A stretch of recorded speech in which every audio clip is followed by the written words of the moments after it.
Good day everyone, and welcome to my recording. Apologies for being away for a while. I've been sick with the flu, so my speaking voice hasn't been good enough for me to record. Hopefully it's recovered enough to be sufficient, as I've missed recording. Today I'll be reading Chapter 1 of Treasure Island by Robert Louis Stevenson, which is currently in the public domain.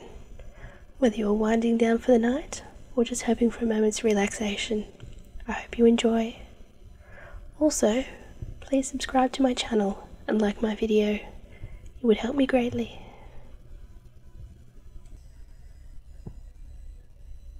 Chapter 1. The Old Sea Dog at the Admiral Benbow. Squire Trelawney, Dr. Livesey, and the rest of the gentlemen, having asked me to write down the whole particulars about Treasure Island, from beginning to end, keeping nothing back but the bearings of the island, and that only because there is still treasure not yet lifted. I take up my pen in the year of grace 17, and go back to the time when my father kept the Admiral Benbow Inn, and the brown old seaman with the sabre cut first took up lodgings under our roof. I remember him as if it were yesterday, as he came plodding into the inn door, his sea chest following behind him in a wheelbarrow. A tall, strong, heavily tanned man, his pigtail falling over the shoulder of his soiled blue coat, his hands ragged and scarred, with black broken nails, and a sabre cut across one cheek, a dirty livid white. I remember him looking around the cove and whistling to himself as he did so, and then breaking out in that old sea song that he sang so often afterwards. 15 men on a dead man's chest, yo-ho-ho, and a bottle of rum, in the high old tottering voice that seemed to have been tuned and broken at the capstan bars.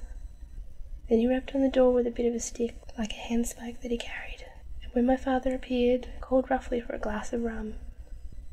This, when it was brought to him, he drank slowly like a connoisseur, lingering on the taste, and still looking about him at the cliffs and up at our signboard. "This is a handy cove," he said at length, "and a pleasant situated grog shop. Much company, mate." My father told him no, very little company, the more was the pity. "Well then," he said, "this is the berth for me. Here you, matey," he cried, to the man who trundled the barrow. "Bring up alongside and help up my chest. I'll stay here a bit," he continued. "I'm a plain man. Rum and bacon and eggs is what I want, and that headland up there to watch ships off. What you might call me? You might call me Captain," and he threw down 3 or 4 gold pieces on the threshold. "You can tell me when I've worked through that," says he, looking as fierce as the commander. And indeed, bad as his clothes were, and coarsely as he spoke, he had none of the appearance of a man who sailed before the mast, but seemed like a mate or skipper accustomed to being obeyed or to strike.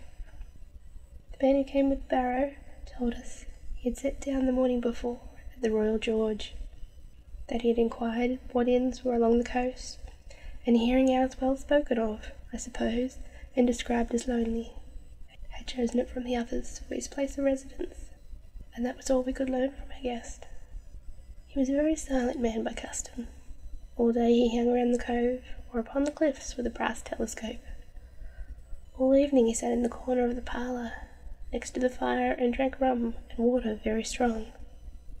Mostly he would not speak when spoken to, and he'd look up suddenly and fierce, and blow through his nose like a foghorn, and we and the people who came about our house soon learned to let him be. Every day when he came back from his stroll, he would ask if any seafaring men had gone by along the road. At first we thought he was wont for company of his own kind that made him ask this question, but at last we began to see that he wished to avoid them. When a seaman did put up at the Admiral Benbow, as now and then some did, making by the coast road for Bristol, he would look in at him through the curtained door before he entered into the parlour, and he was always sure to be silent as a mouse when any such were present. For me at least there was no secret about the matter, for I was in a way a sharer in his alarms. He had taken me aside one day, and promised me a silver 4-penny on the first day of every month if I would keep my weather eye open for a seafaring man with one leg, and let him know the moment he appeared. Often enough, when the first of the month came around, and I applied him for my wage. He would only blow through his nose and stare me down. But before the week was out, he was sure to think better of it, bring me my 4-penny piece, and repeat the orders to look out for a seafaring man with one leg. How that personage haunted my dreams, I need scarcely tell you. On stormy nights, when the wind shook the four corners of the house, and the surf roared along the cove and up the cliffs, I would see him in 1,000 forms, and with 1,000 diabolical expressions. Now the leg would be cut off at the knee, now at the hip. Now he was a monstrous kind of creature who had never had but the one leg, and that in the middle of his body. To see him leap and run and pursue me over hedge and ditch was the worst of nightmares. And altogether I paid much for my monthly 4-penny piece, in the shape of these abominable fancies. But though I was so terrified by the idea of the seafaring man with one leg, I was far less afraid of the captain himself than anybody else who knew him. There were nights when he took a deal more rum and water than his head would carry, and then he would sometimes sit and sing his wicked old wild sea songs, minding nobody, but sometimes he would call for glasses round and force all the trembling company to listen to his stories, or bear a chorus of his singing. Often I have heard the house shaking with yo-ho-ho and a bottle of rum, all the neighbours joining in for dear life, with the fear of death upon them, and each singing louder than the other to avoid remark. For in these fits he was the most overriding company ever known. He would slap his hand on the table for silence all around. He would fly up in a passion of anger at a question, or sometimes because none was put, and so he judged the company was not following his story. Nor would he allow anyone to leave the inn until he had drunk himself sleepy and reeled off to bed. His stories were what frightened people most of all. Dreadful stories they were, about hanging and walking the plank, and storms at sea, and the dry Tortugas, and wild deeds at places off the Spanish Main. By his own account he must have lived his life among some of the wickedest men that God ever allowed upon the sea, and the language in which he told these stories shocked our plain country people almost as much as the crimes that he described. My father was always saying the inn would be ruined, for people would soon cease to come there, to be tyrannized over and put down, and sent shivering to their beds. But I believe the presents did us good. People were frightened at the time, but on looking back they rather liked it. It was a fine excitement in a quiet country life, and there was even a party of the younger men who pretended to admire him, calling him a true sea dog, a real old salt, and such like names, and saying there was the sort of man that made England terrible at sea. In one way, indeed, he bade farewell to ruin us, for he kept on staying week after week, and at last month after month, so that all the money had been long exhausted. Still my father never plucked up the heart to insist on having more. If ever he mentioned it, the captain blew through his nose so loudly that you might say he roared, and stared at my poor father out of the room. I've seen him wringing his hands after such a rebuff, and I am sure such annoyance and the terror he lived in must have greatly hastened his early and unhappy death. All the time he lived with us, the captain made no change whatsoever in his dress, but to buy some stockings from a hawker. One of the peaks of his hat having fallen down, he let it hang from that day forth. That was a great annoyance when it blew in the wind. I remember the appearance of his coat, which he had patched himself upstairs in his room, and which, before the end, was nothing but patches. He never wrote or received a letter, and he never spoke with any but the neighbours, and with these, for the most part, only when drunk on rum. The great sea chest none of us had ever seen open. It was only once crossed, and that was towards the end, when my poor father had far gone in a decline that took him off. Dr. Livesey came late one afternoon to see the patient, took a bit of dinner from my mother, and went to the parlour to smoke a pipe, till his horse should come down from the hamlet. We had no stables at the old Edward Bembo. I followed him in, and I remember observing the contrast, the neat bright doctor, with his powder as white as snow, and his bright black eyes, and pleasant manner made with the coltish country folk, and above all, with that filthy, heavy, blear scarecrow of a pirate of ours, sitting far gone in rum, with his arms on the table. Suddenly he, the captain, began to pipe up his eternal song, 15 men on the dead man's chest, Yo-ho-ho and a bottle of rum. Drink and the devil had done for the rest. Yo-ho-ho and a bottle of rum. At first I had supposed the dead man's chest to be that identical big box of his upstairs in the front room, and the thought had been mingled in my nightmares with that one-legged seafaring man.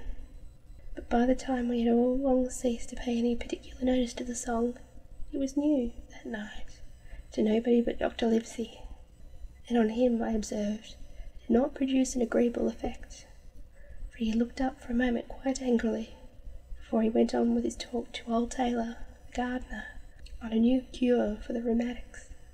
In the meantime, the captain gradually brightened up at his own music, and at last banged his hand upon the table before him in a way we all knew to mean silence. The voices stopped at once, all but Dr. Livesey's.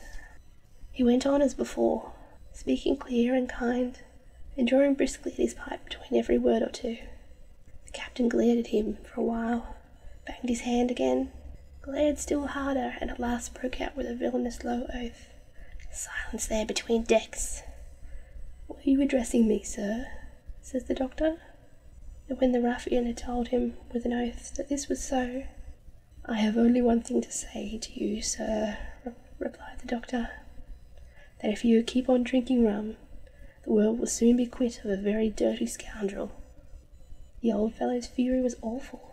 He sprang to his feet, drew and opened a sailor's clasp knife, and balancing it open on the palm of his hand, threatened to pin the doctor to the wall. The doctor never so much as moved.